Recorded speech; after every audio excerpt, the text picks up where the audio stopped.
todos e todas, aqui estamos novamente com o episódio do ABDT Memória Viva, o nosso programa que visa mostrar a toda a comunidade jurídica nacional e internacional os grandes nomes que fazem parte da Academia Brasileira de Trabalho. E meus amigos e minhas amigas, eu, Rodolfo Pamplona, hoje estou absolutamente emocionado. Se eu sou um homem normalmente empolgado, entusiasmado, hoje eu estou aqui emocionado, porque eu estou aqui, vou entrevistar um dos meus paradigmas de vida, uma das pessoas mais sensacionais que eu conheço no mundo do direito do trabalho. Minhas senhoras e meus senhores, com vocês, Carlos Alberto Reis de Paula, nosso confrade, nosso eterno ministro do Tribunal Superior do Trabalho, um ser humano sensacional. Foi o primeiro ministro negro de um tribunal superior. É alguém que é de uma galhardia, de uma elegância, de uma simpatia que é apaixonante. E vocês vão ter a oportunidade de conhecer um pouco da história dessa grande figura. Meu confrade e ministro Carlos Alberto Reis de Paula, bem-vindo ao ABDT Entrevista. Caríssimo Rodolfo Pamplona, se há alguém que é macaca de auditório, para usar uma expressão que você usa muito, sou eu em relação a você. Você é uma pessoa simplesmente encantadora. Nós todos o conhecemos. Você se impõe pelo seu valor, você se impõe pela sua simpatia, mas, sobretudo, você se impõe pelo saber viver. E saber viver com galhardia, que é o termo que você usou, mas, sobretudo, ensinando-nos a todos como você pode partilhar. Inclusive, partilhar o seu extraordinário conhecimento. Eu gostaria muito de estar sentado lá na nossa Universidade Federal da Bahia, como seu aluno. Eu ia aprender todos os dias. Só de olhar para você, a gente aprende como a gente deve ser. Muito Meus obrigado, amigos e minhas amigas, vocês ouviram o homem? Como não ser apaixonado por um homem desse? Olha, na nova geração é hashtag sou fã. Meu amigo, meu confrade, meu ídolo, Carlos Alberto Reis de Paula. Explica aqui, conta pra gente, conta pra esse povo que está nos vendo em todos os cantos do mundo. Conta um pouco da sua história. Quando você nasceu, onde nasceu, como é que você fez seus primeiros estudos, para o pessoal conhecer o ser humano, a pessoa Carlos Alberto Reis de Paula.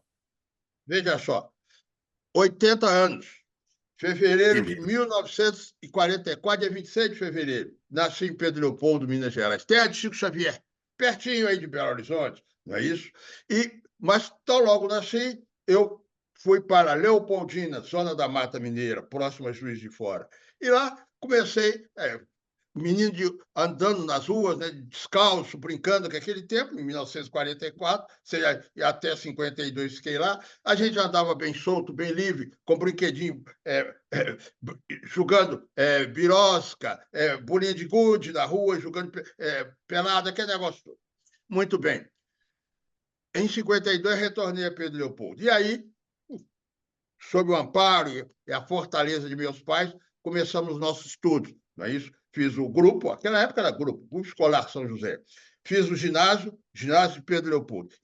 E a curiosidade, meu querido, que em 1900, veja só, eu nasci em 44, em 1900, quando eu tinha 15 anos, concluído o ginásio de Pedro Leopoldo, resolvi, por influência dos padres da cidade, resolvi para o Seminário Provincial Coração Eucarístico de Jesus, em Belo Horizonte. Seminário Arquidiocesano, provincial, Seminário Arquidiocesano, da Arquidiocese de Belo Horizonte. E lá fiz 2 anos clássicos, eu já tinha feito o ginásio, fiz 2 anos clássico, depois fiz 3 anos de filosofia e 2 de teologia. Veja só, eu hoje poderia ser o padre já remito, que já tem 80 anos. Né? Pois é. Olha, com o seu talento, não duvidaria que fosse o primeiro Papa brasileiro, mas vamos lá. Pois é, querido, para você ver a vida como dá voltas, né? E aí, meu querido, após esse privilégio de ter frequentado o seminário, ter cursado filosofia, faltavam 2 anos para me ordenar, só por curiosidade. Eu fiz tonsura, hoje não se usa mais, né? Aquele negócio redondo, não sei se você conhece. Aquilo. A gente formalmente recebia aquilo. Aí eu saí do seminário. E eu acho que até merece uma explicação, que eu saí do seminário em 1965, dia 8 de dezembro de 65. 21 anos. 21 anos. Aí fui para a faculdade. Para onde ia? Eu me recordo, eu tinha um colega lá na teologia, um italiano. Ele era formado em direito. Aí eu fui conversar com ele, ele era formado em direito, veio da Itália e foi estudar lá no seminário. Eu conversava com ele, quando resolvi sair, falei, o que é que eu vou fazer? Ciências humanas, né? Ligado às ciências humanas. Aí perguntei para ele que ele entendia sobre o direito. Ele me dizia, sobretudo, o aspecto humano, que era uma forma de lutar pelo direito, lutar pela justiça junto às pessoas. E aí, entre psicologia e direito, resolvi fazer o vestibular de direito da UFMG, onde passei, onde fui Que aprovado, abençoado muito colega bem que aprovado. A vida é gozada, né? Resolvi, então, fazer direito, e na faculdade de direito, numa turma imensa, tinha mais de 250 alunos. Naquela época, o vestibular era muito interessante, né? Cada unidade fazia o seu vestibular e fiz vestibular, fui aprovado. Em 1970, nós nos formamos. Então, Mara- rapidamente, só para dar essas primeiras pinceladas sobre a minha vida, que não tem muita importância em termos Oxe, biográficos, mas tem importância por causa da influência de meus pais, tem importância por causa da influência das pessoas com quem eu convivi em Pedro Leopoldo. Eu sou católico, mas sou homem encantado com Chico Xavier, que eu conheci pessoalmente, que trabalhava com meu pai na Fazenda Modelo, onde eu passei parte da minha vida, enquanto morava lá em Pedro Leopoldo, você entende? E sou encantado pelo direito, que eu abracei e consagrei a ele a partir de 1970, quando me formei. maravilha. E eu queria entender, olha só, porque eu já estou assim encantado em saber que santo colega, santo colega de seminário que lhe abriu os olhos para a possibilidade do direito. E como é que surgiu o direito do trabalho na sua vida? Você sabe uma coisa interessante? É uma Hum, coisa interessante. Ao longo do curso, bom, ao longo do curso, eu tinha uma colega, quase minha conterrânea, porque eu disse no meu rápido histórico que eu morei em Leopoldina. E lá em uhum. Leopoldina conheci o pai, era amigo de meu pai de Alice Monteiro de Barros. E Ah, quando vim fazer direito, Alice Monteiro de Barros estava na minha sala. Nós nos formamos juntos no mesmo ano, 1970. E foi minha legal. colega de turma. Pois é. Ela foi minha avaliadora de concurso. Você vê, a vida é muito curiosa. Né? E lá na faculdade de Direito, conheci algumas pessoas que me marcaram muito. Marcaram muito. Haroldo Plínio Gonçalves Uhum, grande nome. estava à minha frente, lógico. Haroldo se formou 2 anos antes de mim.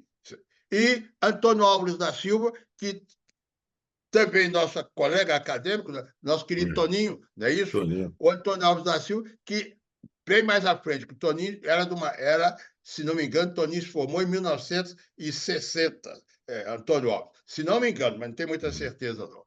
Pois é. E aí, Ó, só aqui, fazer uma ressalva pessoal, eu já fiz um episódio do meu talk show do Papeando com o Pamplona com o Toninho. Tô te esperando em Salvador para fazer o contigo, viu? Mas siga aí. tá combinado, combinado.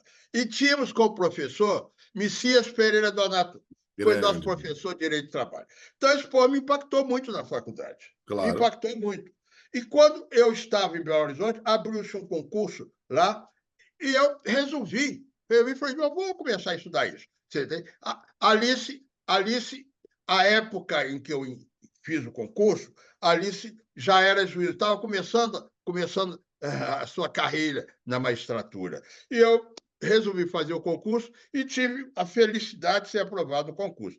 Tudo por influência, as pessoas marcam muito, as pessoas que nos encantam, as pessoas que nos impressionam favoravelmente, elas servem quase como que de luz para a gente. Então, Né? a Alice passou a ser quase como que Alice e esse grupo de pessoas, eles foram muito influentes. E eu agradeço a Deus essa influência, porque eu me Amém. gratifiquei muito na minha vida aqui no direito do trabalho, que eu nunca fui advogado especializado no trabalho, nunca fui.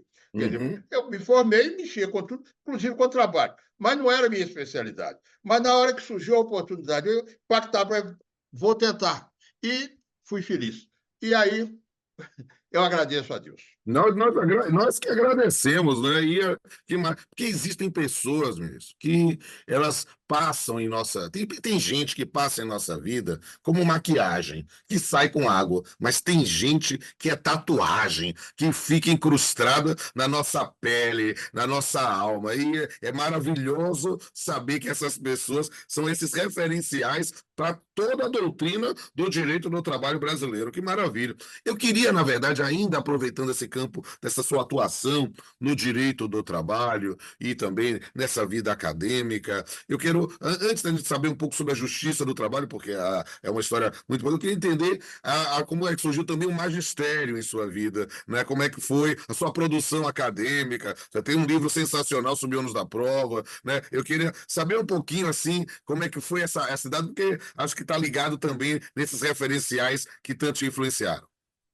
Olha, meu querido, a gente se descobre vivendo, né? A verdade é essa. Verdade. Quando eu saí do seminário, eu repito, eu saí do seminário, eu entrei no seminário com 15 anos, saí no seminário em 1965. Eu tinha de viver, né, Pamplona? Tinha de viver. Então, eu de Pedro Leopoldo, lá tinha um colégio, onde eu estudei. Colégio lá, à época, quando eu estudei era particular, mas à época era estadual. Eu me habilitei, então logo saí do seminário, eu me habilitei, procurei o pessoal do colégio, ex-professor minha Clita Batista, e o Padre Sinfrônio Torres de Freitas, que me conhecia, era o diretor do colégio, que me conduziu ao seminário, pedi a eles para analisar a hipótese de eu dar aula. Eles abriram para mim a porta de dar aula, e eu, talvez, por causa do latim, eu estudei língua em seminário, eu falei, bom, português. Passei a dar aula de português. E dei aula de português, meu filho. Dei aula de português lá no colégio, saindo do seminário, imediatamente após, passei a dar aula de português. E aí, falei que a gente descobre as coisas vivendo, eu gostei de dar aula. Descobri que eu tinha... Os alunos, a gente tinha empatia. Foi o primeiro passo. Em que Foi o ano? Em que ano? Em primeiro que ano? passo. Em que Pode ano falar. isso? Em que ano? Em que Não. ano? Perfeito. Em 1966. De 66. 1966 a 1973, eu dei aula de português, na época, no ginásio estadual de Pedro Leopoldo, lá que existe até hoje. Você entende? Dei aula de português. Dei aula para o ginásio e também para o curso de contabilidade e quando foi criado o científico de aula também. Aí dava literatura, história. Não, o magistério é uma paixão, isso. E eu digo assim, as pessoas dão risada por esse meu jeito meio empolgado, mas eu comecei ensinando matemática e física. Né? Porque quando você se descobre vendo jovens mentes, né, aprendendo, quando você tem aquele momento mágico que você percebe que o aluno entendeu a lição e aí se tornou alguém diferente por isso, isso é mágico. Então eu confesso ao senhor que eu sou absolutamente fã do magistério. E como é que foi na faculdade, para entrar na faculdade? Pois é. Ensinando? Pois é, mas aí eu vi essa hipótese. Quando eu me tornei, veja só como a vida vai. Quando eu saí do ginásio, porque eu fiz concurso do Tribunal de Contas da União. Quando eu fiz concurso do Tribunal de Contas da União, passei a trabalhar no Tribunal de Contas da União, falei, vou voltar a estudar. Passei a frequentar o curso lá na Faculdade de Direito, o pós-graduação, mestrado. Fui fazer mestrado na Faculdade de Direito, da UFMG. Você entende? E pronto, fui fazer o mestrado. Você sabe o que é melhor. A gente vai se envolvendo com as pessoas e tudo. Aí já na área, curiosamente, já na área de trabalho, porque aí eu falei, eu vou mexer agora com trabalho. E acabamos, meu filho, fazendo o curso, me tornando mestre em Direito, que não foi com esse livro, porque esse aí foi para o doutorado, foi Sim. sobre um livro sobre aviso prévio, um tema que eu fiz rápido, quer saber a verdade? Peguei um tema, sobre orientação do professor Messias Pereira Donato, que foi meu orientador desse livro. Escrevi um livro rapidinho sobre aviso prévio. Para quê? Para me tornar mestre e fazer o concurso para professor assistente da Faculdade de Direito da UFMG. E aí fiz e passei. Em que ano? Em que ano? Isso foi, deixa eu me lembrar direitinho, lá na UFMG, eu passei em 1985. A partir de 1985, eu me tornei professor da UFMG. Já a vida vai correndo, né? É Vai verdade. correndo. Em 1985, eu fiz essa dissertação, defesa de dissertação, em 84. Foi em março de 85, eu me tornei professor e passei a dar aula de processo do trabalho. Tudo vai a contingência, né? Aí me deram a vaga que tinha lá de processo de trabalho, eu passei a dar aula de processo de trabalho, e aí impliquei-me no processo de trabalho, no direito do trabalho, você está entendendo? E aí vira a vida, né? Quando eu me tornei juiz, porque eu já tinha entrado,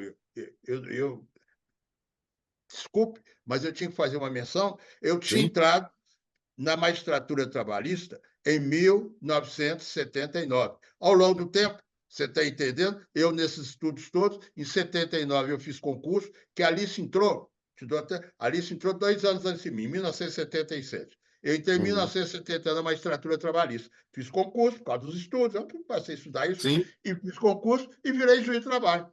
É. Aí minha vida toda se voltou para o trabalho, que está me dando trabalho até hoje, graças a Deus.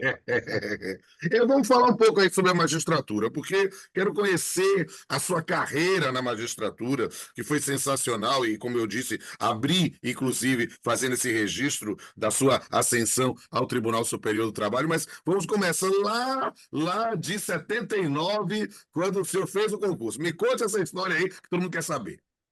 Então tá muito bom. Em 1979, eu tomei posse, quer saber? Foi na véspera do aniversário de meu pai, 6 de junho de 1979. Meu pai é de 7 de junho. Muito bem.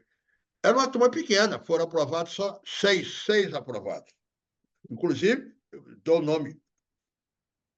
Tirou o primeiro lugar no concurso, eu tirei até segundo. Luiz Otávio Linhares Renault, talvez eu conheça, porque Claro.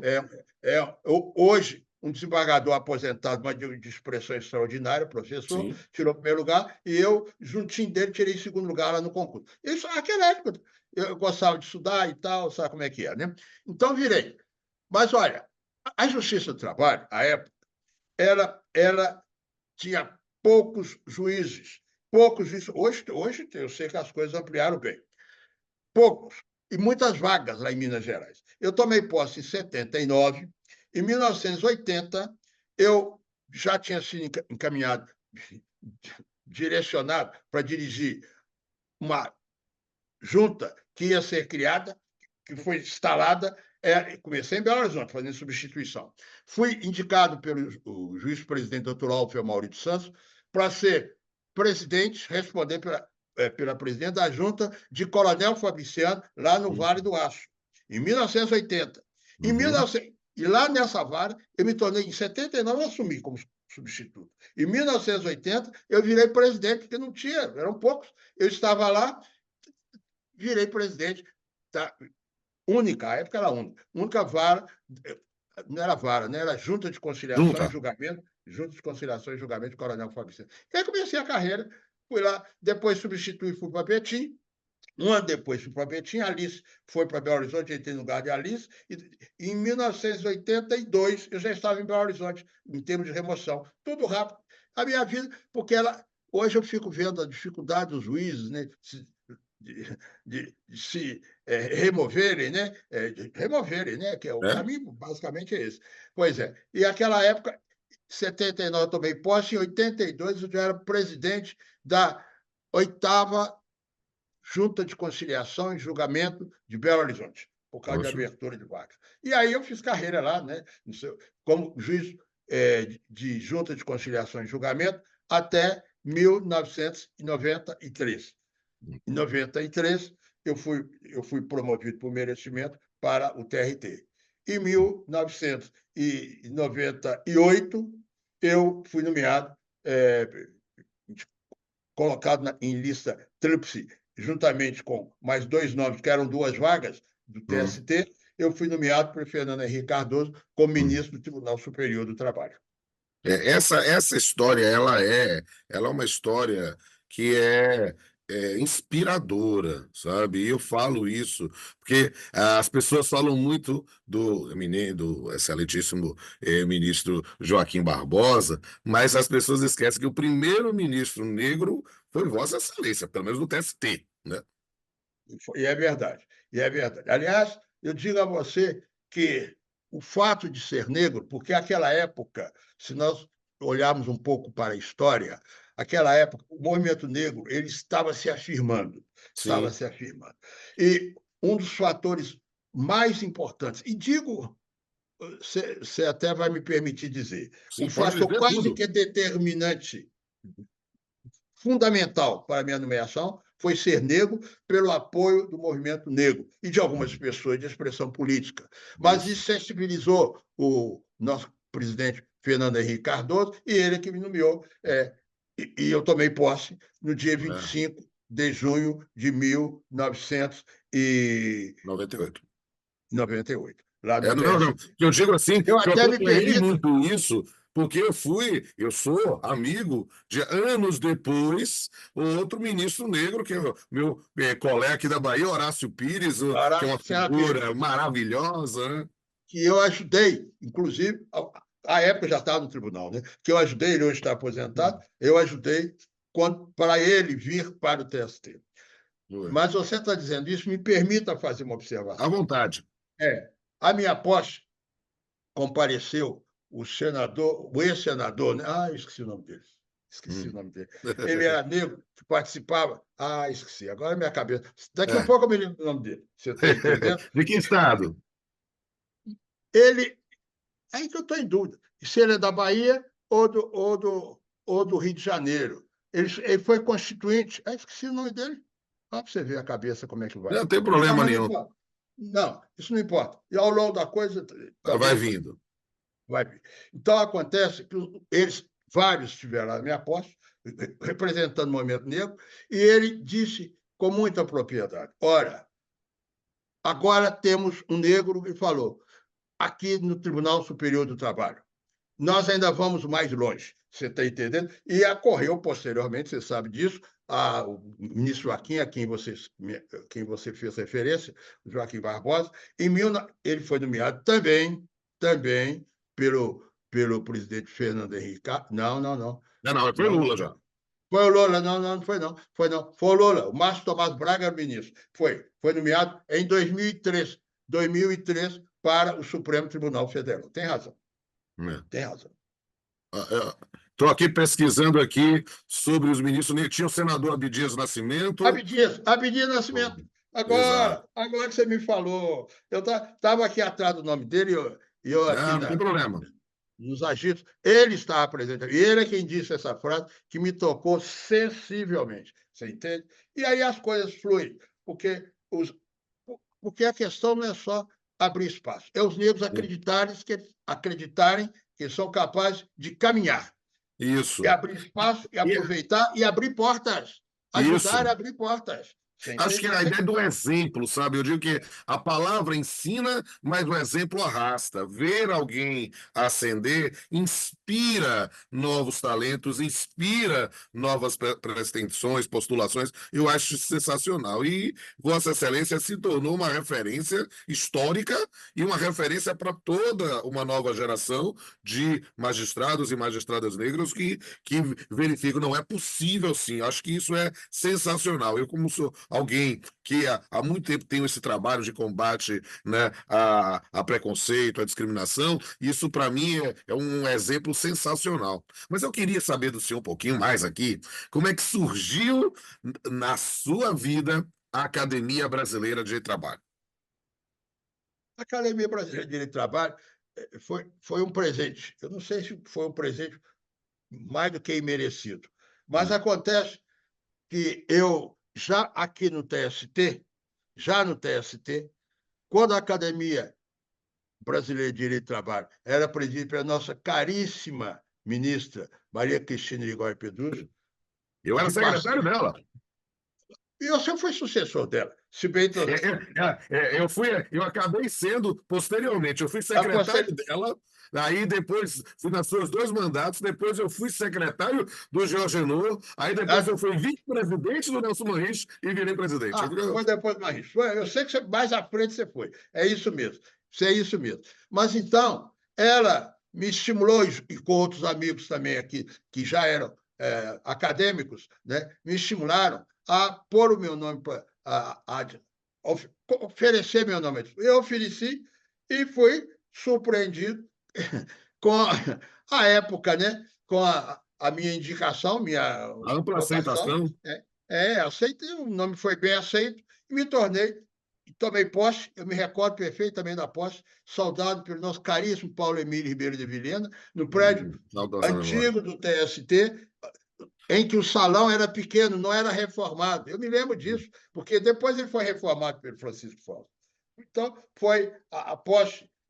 Ocupo a cadeira 35, quando a nossa querida ministra Maria Cristina, se não me engano, foi em 2002 ou 2003. Foi por Qualquer aí. coisa assim. Foi Isso. por aí. Eu tomei posse como acadêmico, titular da cadeira 35 da academia, que eu digo a você, Pamplona, que é um acadêmico, você sabe da expressão da academia, e você é uma das expressões da academia. É um privilégio participar da academia. É um grupo realmente fantástico, que pensa no Verdade. direito do trabalho em nível altíssimo, em nível de Verdade. resposta à sociedade. Não é por diletantismo, é por refletir para encontrar caminhos para a sociedade brasileira. A Academia É uma Brasileira lição de de Direito do vida mesmo. Trabalho a academia, ela tem os olhos voltados para a sociedade, para os problemas da sociedade. Ela não se volta para si. Não é um culto a si, não é um olhar voltado para interno, é para o externo. Para Verdade. Isso me encanta muito na academia. Basta nós vermos todos os trabalhos que são desenvolvidos, todos como respostas a problemas emergentes e problemas já até instalados na sociedade em relação ao direito do trabalho, e eles buscando caminhos. É isso. E eu queria conversar ainda, indo agora para um arremate, né? O senhor é alguém que é uma história viva do direito do trabalho, tornou-se acadêmico, tornou-se inclusive vice-presidente da academia na gestão do Robortella. É alguém que tem uma história no direito do trabalho e na Academia Brasileira de Direito do Trabalho. Então, para todo mundo que está vendo nesse momento, nós estamos aqui diante de um sábio do direito do trabalho. E aí, quando a gente quer aproveitar a sabedoria, a gente se permite, às vezes, até exercitar um dom de profecia. Como é que o senhor vê as perspectivas do direito do trabalho no Brasil, no mundo e na sua vida? Veja só, eu acho que há uma preocupação cada vez mais acentuada sobre a presença do direito do trabalho na, na vida da sociedade. E aí há uma circunstância que nós não podemos nos esquecer. A questão toda é que nós temos de saber qual é a importância do trabalho e a importância do trabalhador na vida da sociedade. Verdade. O fato fundamental que anda nos colocando de cabelo em pé é que há uma desvalorização continuada do trabalhador. Um empobrecimento do trabalhador, não em termos financeiros, mas em termos de valorização. O que cada vez mais prevalece, no meu entender, é uma supervalorização dos objetivos econômicos, com todas as repercussões que isso tem. Agora, o desafio é extraordinário. O desafio é extraordinário. A compreensão limitada sobre o problema restrita sobre a importância do trabalho na sociedade me preocupa demais. Eu acho que nós devemos... Primeiro, eu acredito, e nós não podemos deixar de acreditar, que o trabalho é essencial. E não se pode ter uma sociedade, se organizar uma sociedade, sem esse trabalho ser valorizado. Agora, escantear, você me desculpe assim, uma explosão de sentimento, escantear de forma, vamos dizer assim, até singela, a justiça do trabalho, onde o trabalhador encontra o seu habitat para a sua proteção, eu acho que é prejudicar a evolução da sociedade. É A verdade. sociedade, se ela tem algum objetivo, não pode ser outro a não ser o homem. Basta abrir a Constituição. Verdade. princípios fundamentais é a dignidade da pessoa humana. Pessoa humana. E, em consequência, aliás, eu costumo sempre repetir, eu, quando dava aula, eu vira e mexe, que eu já me aposentei, né? Vira e mexe, eu falava, ó, direito de trabalho, para falar em direito de trabalho, nós temos que começar com o artigo 140 da Constituição. Ordem econômica. Como é que se está na ordem econômica? Está escrito lá. Valorização do trabalho. E a liberdade econômica. Mas esses dois devem ser conjugados. Então, Isso. eu acho que a reflexão que se impõe é exatamente isso. Não podemos colocar à margem aquele que trabalha, aquele que busca no trabalho a sua forma de viver e de contribuir para a organização da sociedade. Perfeito. Não há ramo do direito mais essencial ao capitalismo do que o direito do trabalho, porque ele é justamente esse contrapeso na valorização da dignidade sem a desvalorização do capital. Na verdade, eles são, nesse ponto, complementares. E que lição, meus amigos, minhas amigas que estão aqui ouvindo esse monumento vivo do direito do trabalho, que é o confrade e ministro Carlos Alberto Reis de Paula. Meu amado ídolo, meu amado paradigma, eu que sempre publicamente digo que sou seu fã, sou literalmente alguém que te admira profundamente. Tive a honra, o privilégio de estar presente na comemoração dos seus 80 anos. Eu digo isso, se eu pudesse botar isso no meu currículo Lattes. Por quê? Porque testemunhar o quanto Vossa Excelência é querido, né? Não é somente o jurista, não é somente o magistrado, não é somente o hoje advogado, é o ser humano Carlos Alberto Reis de Paula. Hoje a gente termina essa entrevista aqui tendo essa satisfação de conhecer essa simpatia e esse potentado de inteligência. Meu amigo, eu vou parar para as suas considerações finais, porque depois de Vossa Excelência eu não posso falar mais nada, não. Olha, eu vou te contar. Você sabe o grande benefício que você nos faz a todos que estão ao seu lado, sobretudo aqueles que estão muito, muito pertinho do seu coração, é fazer com que a gente acredite na gente. Você entende? E aí é fazer aumentar a nossa confiança. Porque a gente não é, a gente passa a querer ser com suas palavras. Meu querido, um privilégio estar com você, um privilégio tentar dar algum testemunho, dizer algumas palavras para a nossa memória. Eu sou um homem feliz porque integro hoje a Academia Brasileira de Direito do Trabalho. E felicíssimo por ter você como meu paradigma, como líder. Muito obrigado. Deus te abençoe. Amém. Estamos juntos. Amém. E meus amigos e minhas amigas, vocês que estão nos assistindo, não deixem de ver todos os episódios aqui da playlist da ABDT, né, Memória Viva. Aproveita também para ver a playlist da ABDT Entrevista e todos os materiais que nós estamos colocando no YouTube e nas plataformas digitais. Um abraço e até a próxima. Queremos, por isso,